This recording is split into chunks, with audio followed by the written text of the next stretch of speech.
कबो नाही काम पिया ठीक करता, कबो नाही काम पिया ठीक करता, लहंगा के बाद करली करता, कबो नाही काम पिया ठीक करता, लहंगा के बाद करली करता।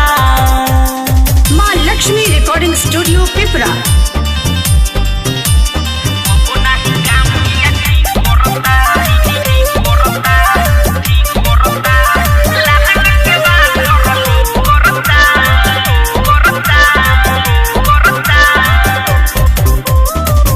दर्द के मारे हमर देहिया टूटेला, तब ओकरा मानावा में लावा फुटेला।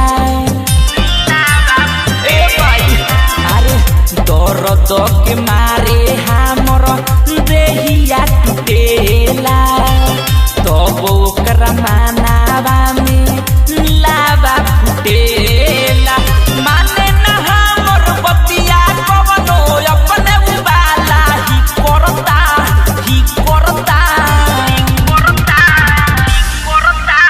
कबो नाही काम पिया ठीक करता, कबो नाही काम पिया ठीक करता, लहंगा के बाद सरली करता, कबो नाही काम पिया ठीक करता, लहंगा के बाद सरली करता।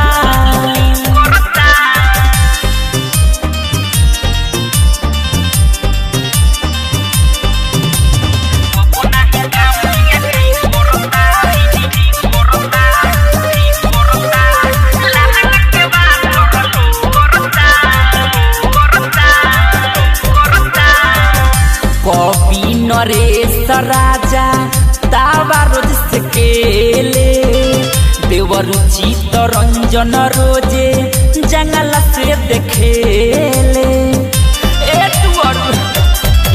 है कॉपी नरेश राजा तावा रोज से केले, देवर चित्तरंजन रोजे जंगल से देखेले।